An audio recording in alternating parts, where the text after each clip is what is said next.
रना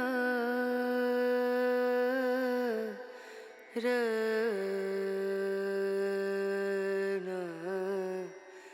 रनु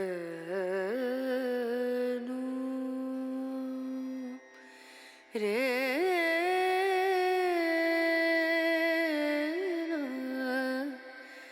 रे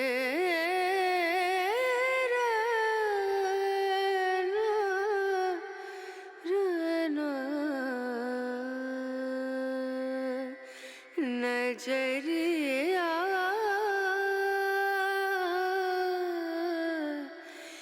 लागे नहीं कहीं বন্ধুরা, নতুন ভিডিওতে স্বাগত। আজ আমরা চলেছি বিবেকানন্দের স্মৃতি বিজড়িত বেলুড় মঠে।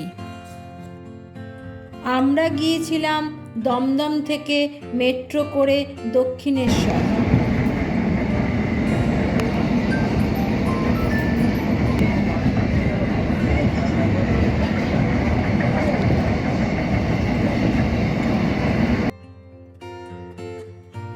দক্ষিণেশ্বর মেট্রো স্টেশনটি বেশ সুন্দর।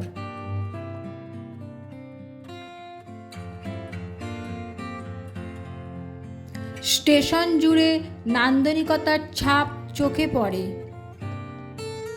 স্টেশনটিও গড়ে উঠেছে দক্ষিণেশ্বর মন্দিরের আদলে।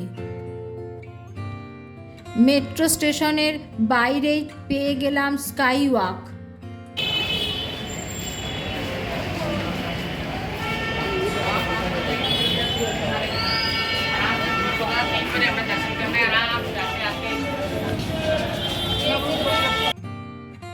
এই স্কাই ওয়াকের নাম রানী রাসমণি স্কাই ওয়াক।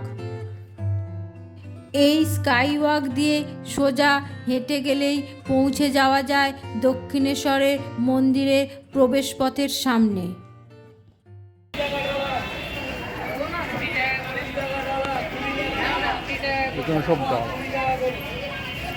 কত করে দাদা? 20, 30, 50, 100 আপনার যাই। আচ্ছা, ওটা জোরজবরদস্তি এখানে নেই। কুড়িটার নিচে নেই? হ্যাঁ, 20টার নিচে নেই? 20 টাকার নিচে 21 টাকা টাকা, এটা 50 টাকা। মায়ের আলতা সিঁদুর, মায়ের কাপড়, আচ্ছা। পদ্ম, মিষ্টি সব দিয়ে, কিচ্ছু কিনতে হবে না আলাদা আলাদা। শাড়ি দিয়ে 300। আমরা কোনো জোরজবরদস্তি করে দিই না, যার ইচ্ছা সে নেয়।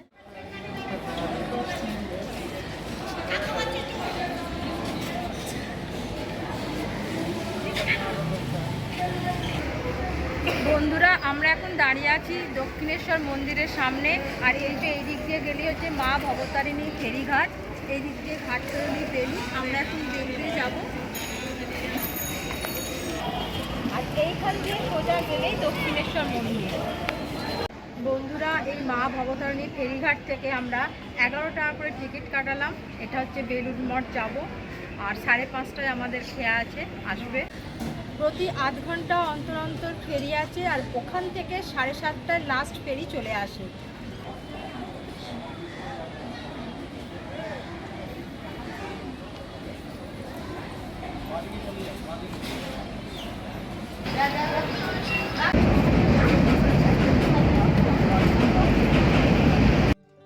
হাওড়া থেকে বেলুড় মঠ যাবার সরাসরি ট্রেন আছে, কিন্তু সারাদিনে 2টি ট্রেন চলে। সেক্ষেত্রে আপনারা হাওড়া থেকে বেলুড় স্টেশনে নেমে টোটো ধরে বেলুড় মঠ যেতে পারবেন।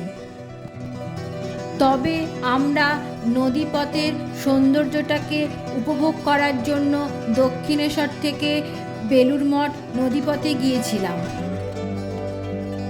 তবে বিকেলের দিকে এই নদীপথের সৌন্দর্যটা বেশ ভালো লাগলো।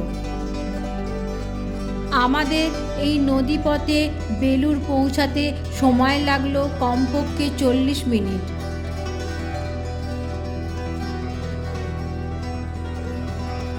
নদীপথে নতুনভাবে কলকাতাকে দেখলাম।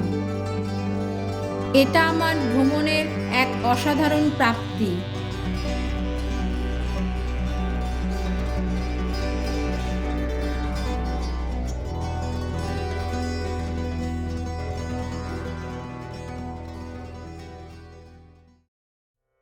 খেয়াঘাট থেকেই একটু হাঁটলেই পৌঁছে যাওয়া যায় বেলুড় মঠে।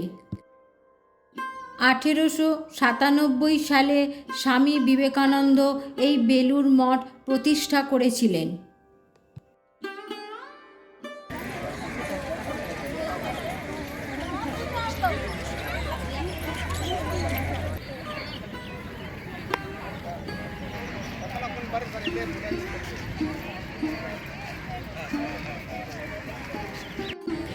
বন্ধুরা, এই হচ্ছে বেলুড় মঠ, স্বামী বিবেকানন্দ প্রতিষ্ঠিত। আমি এখন দাঁড়িয়ে আছি বেলুড় মঠের সামনে। ভেতরে ফটো তোলা নিষেধ, তাই বাইরে থেকে আপনাদের যতটা সম্ভব ছবি তুলে দেখালাম।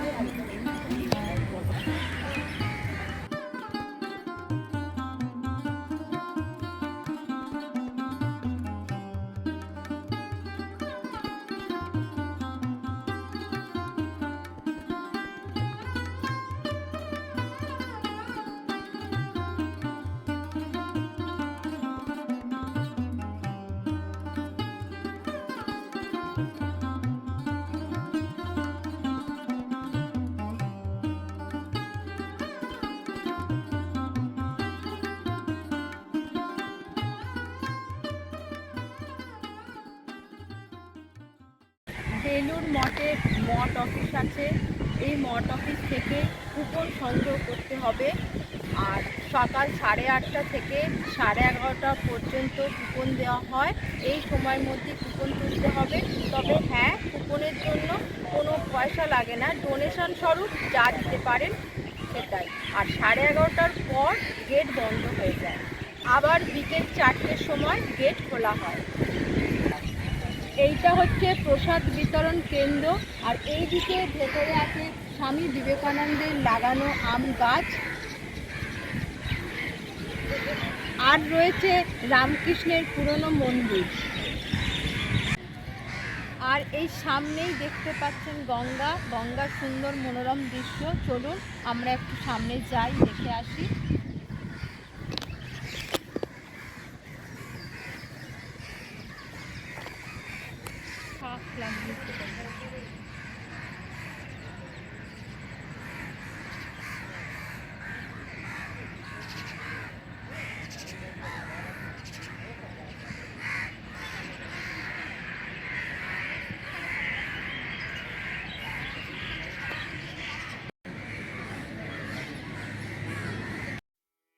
এখানে স্বামী ব্রহ্মানন্দের মন্দিরটিও অবশ্যই দর্শন করবেন।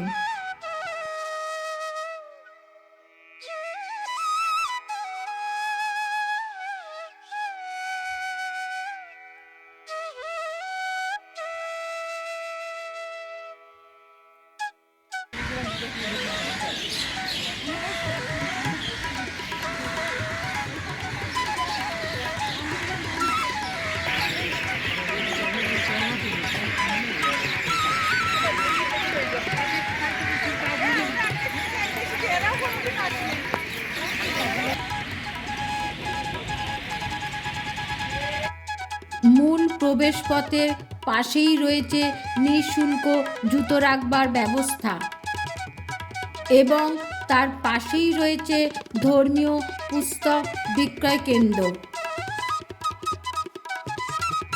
বাইরে এলসিডি স্ক্রিনে সন্ধ্যা আরতি দেখার ব্যবস্থাও রয়েছে। বেলুড় মঠ দর্শন করে ফেরার পথে দেখলাম নীল আকাশে দিনের শেষে আলোর ছটা। সে এক অপূর্ব দৃশ্য।